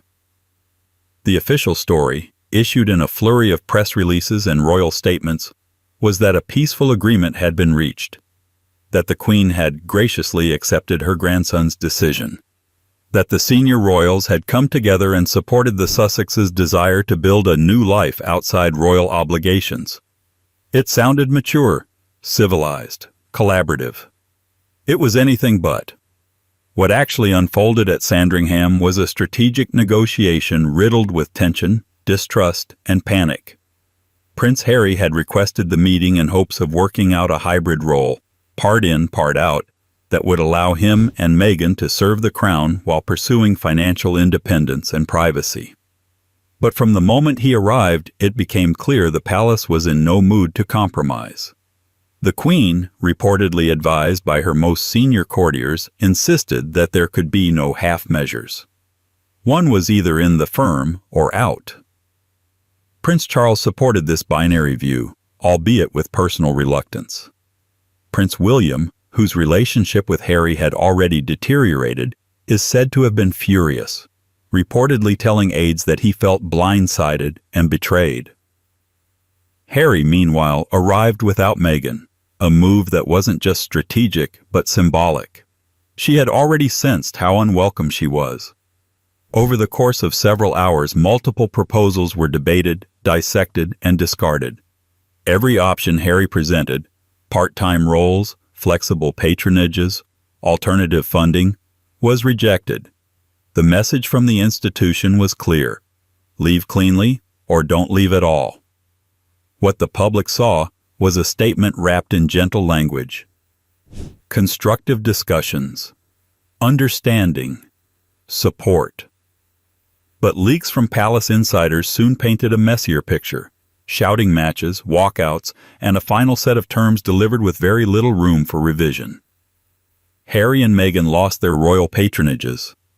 Harry gave up his honorary military roles, titles he cherished and had served to earn. The couple would be barred from using the word royal in their branding. And they were cut off financially, despite earlier promises that funding would be gradually tapered. What was framed as a peaceful split was, in reality, a hard push out the door, orchestrated to send a message to future dissenters. Royalty is not a flexible arrangement. It's a package deal, tradition included. And yet, the institution never addressed the bigger question: why had two working royals, both immensely popular with a younger global audience, felt so suffocated they had to leave? Instead, the palace pivoted, shifted, deflected, just as it always had, especially when it came to questions about money. Because while the palace was busy debating the Sussexes' financial independence, it was sitting on a hidden empire of wealth that had quietly expanded for generations and avoided serious scrutiny for just as long. 31. The Queen's private fortune and tax arrangements. For much of the 20th century, the British public was sold a story that the monarchy was not especially wealthy, at least not in personal terms, that the Queen lived modestly on state allowances, that the crown paid its way, through tradition, tourism, and pageantry, and cost each taxpayer less than a cup of tea a year. It was a neat little narrative, and it wasn't true. For decades, the royal family's private fortune was deliberately shielded from scrutiny, thanks to a maze of trusts, legal exemptions, and royal prerogatives that placed their financial arrangements beyond the reach of ordinary public accountability. Queen Elizabeth II was at the center of this system, not as a rogue operator, but as a monarch presiding over an institutional tradition of fiscal opacity. The secrecy began at the top. The Queen, unlike every other British citizen, was not legally required to pay income tax. For decades, she didn't. When the subject came up in Parliament or press, the official response was that the sovereign's finances were a private matter. Even as the British economy faltered in the 1970s and 1980s, the Crown maintained its constitutional blind spot. In 1992, amid public fury over the Windsor Castle fire and mounting criticism of royal spending, the Queen announced that she would voluntarily begin paying income and capital gains tax. It was hailed as modern, transparent, progressive. But in reality, it came with conditions. The arrangement allowed the palace to define what qualified as private income, and excluded much of the Crown estate's sprawling revenue from taxation. Then came the leaks. In 2017, the Paradise Papers revealed that the Queen's private estate, the Duchy of Lancaster, had invested millions in offshore tax havens, including funds in the Cayman Islands and Bermuda. These were not illegal moves, but they were ethically damning, especially for a head of state expected to model civic responsibility. When the story broke, the palace issued a boilerplate denial. No direct involvement, no wrongdoing, full compliance with the law. But the public and the press were not convinced. The revelation added fuel to long-standing suspicions that the Crown was sitting on a far larger fortune than admitted. Estimates vary, but by conservative calculations, the Queen's personal wealth, excluding the publicly owned Crown estate, reached hundreds of millions of pounds. This included private art collections, land holdings, racehorses, and shares in various blue-chip firms. The Duchy of Lancaster alone generated over $20 million in annual income, managed entirely in private. And yet, to this day, the monarchy is not subject to freedom of information laws. Its finances are protected by a mix of tradition and legislative loopholes. No elected official has full visibility. No government body performs a complete audit. It is, quite literally, a royal exception. Because when it comes to money, the monarchy does what it does best: appear ordinary while operating under a different set of rules entirely. But even that veneer has been cracking, especially as former palace staff began to come forward with accounts of another long-standing secret. Not about wealth, but about what it costs the staff who serve the system, and what happens when those staff raise concerns the palace doesn't want to hear. 32. Royal household staff abuse and bullying claims. Beneath the grandeur of the British monarchy lies a machine, one that is powered not just by tradition or ceremony, but by an invisible workforce. The royal household employs hundreds of staff: chefs, dressers, butlers, private secretaries, communications aides, nannies, drivers, and couriers. These individuals are the gears and pulleys of the royal image, polishing, prepping, managing, and shielding. For centuries, they were silent. They were expected to be. But over time, cracks in the polished silence have begun to show. And behind those cracks is a troubling truth the palace has tried repeatedly to contain: allegations of bullying, abuse, and toxic working conditions within the royal household, buried, denied, and mishandled for generations. This isn't new. Long before Meghan Markle's name entered the headlines, former staff had spoken, often anonymously, about the intense pressure, the long hours, the emotionally punishing environment inside the royal court. These testimonies were scattered, whispered, buried in memoirs, or softened in documentaries. But they painted a consistent picture: a culture of command without accountability. The most high-profile shift in this narrative came in 2021, when the Times reported that 2 senior aides had accused the Duchess of Sussex of bullying behavior during her time as a working royal. The palace's response was swift. It launched a private investigation, but with an important caveat. The results of that investigation would never be made public. That wasn't a deviation from protocol. It was the protocol. Staff complaints have long been filtered through internal channels that are carefully insulated from legal oversight. There is no independent watchdog for royal employment grievances. No standard HR process as seen in corporate or public institutions. The sovereign grant, which funds the royal household, is audited for spending, but not for workplace culture. Staff are bound by confidentiality agreements, non-disclosure clauses, and decades of cultural pressure to remain loyal and silent. In 2022, the palace confirmed that the investigation into the bullying claims had concluded, but it declined to release the findings. No report was published. No disciplinary action was taken. The incident was, for all practical purposes, sealed. The secrecy frustrated both critics and supporters of the monarchy. For some, it was proof of double standards, that a working royal could face accusations from multiple sources, and yet the institution would hide behind legal walls. For others, it illustrated the palace's unwillingness to protect its own staff, even those loyal for decades. Wider accounts have emerged in memoirs and exposés, not just about Meghan, but about generations of royals. Staff described being screamed at, belittled, humiliated. Some spoke of being dismissed without warning. Others recalled requests so demeaning they bordered on absurd, ironing shoelaces, squeezing toothpaste onto toothbrushes, holding buckets in place while a royal combed their hair. And still, these stories rarely made headlines, not because they weren't true, but because they weren't allowed to be. Because to admit there was an internal problem with how the palace treated its people would shatter the myth of the royal family as benevolent custodians. Instead, the strategy remained what it always had been: deny, deflect, and quietly retire the accuser. But behind every complaint, every NDA, and every erased name in the staff registry lies a bigger question. If this is how the royals treat their own, the people closest to them, what else have they hidden? The answer might lie in the books, or rather, in what those books never included. Because for over a century, the public has been given a vastly understated version of the royal family's wealth.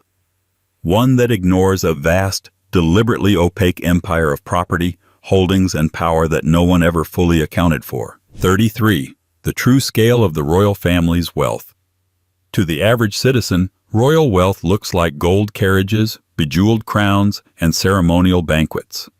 It's pageantry, paraded and photographed. It's symbolic. At least that's what the monarchy would have you believe. That the royals are rich in ritual, modest in personal assets, and tethered to public interest through annual funding disclosures and taxpayer scrutiny. But that narrative is, at best, a half-truth. The reality is that the true scale of the royal family's private wealth has been hidden in plain sight for generations. Scattered across secretive estates, offshore holdings, and shell corporations that have, until very recently, evaded meaningful investigation. Let's start with the duchies, two sprawling portfolios, the Duchy of Lancaster and the Duchy of Cornwall. While technically owned in trust, both function as vast private estates. The Duchy of Lancaster, held by the reigning monarch, includes prime London real estate, agricultural land, and commercial holdings, generating tens of millions in annual revenue. The Duchy of Cornwall, historically held by the Prince of Wales, includes over 130,000 acres of land across 23 counties. It's not taxed like a private business. It's not regulated like a public one. It exists in a legal gray zone, making money quietly and reporting to no one except the royals themselves. These aren't quaint holdings. They're empires. Then there's Balmoral and Sandringham, two royal residences often described as family homes. In reality, they are private estates with immense value, passed down through generations without ever being subject to inheritance tax. When Queen Elizabeth II died, King Charles inherited both properties and paid zero tax on the transfer, a privilege explicitly granted by UK law for sovereign-to-sovereign inheritance. But even these visible assets are just the surface. Investigations like the Panama Papers and Paradise Papers have hinted at more: offshore accounts, foreign investments, hidden shares. Because of the Crown's unique legal status, many of these details remain protected under national security exemptions. The monarchy is not bound by the Freedom of Information Act. It is exempt from employment laws, land use regulations, and certain types of financial disclosures. What does this all add up to? No one knows for sure. Estimates of the royal family's collective wealth range widely, from £500 million to over $20 billion, depending on what's included. The palace has never offered a comprehensive breakdown. Every year it publishes vague summaries of expenditures under the sovereign grant, while the real money, the private portfolios, the inheritance pipelines, the confidential holdings, remain sealed behind centuries of precedent. Why keep it so opaque? Because image is everything. The monarchy's survival relies on public perception of service, humility, continuity. A billionaire royal family, shielded from taxes and transparency, doesn't fit the script. So the palace performs modesty while sitting on a financial foundation most heads of state could only dream of. And that, in the end, is the monarchy's greatest illusion, that the crown is symbolic when in fact it is still deeply material. And the power it holds is not just ceremonial, but structural, legal, and above all, profitable.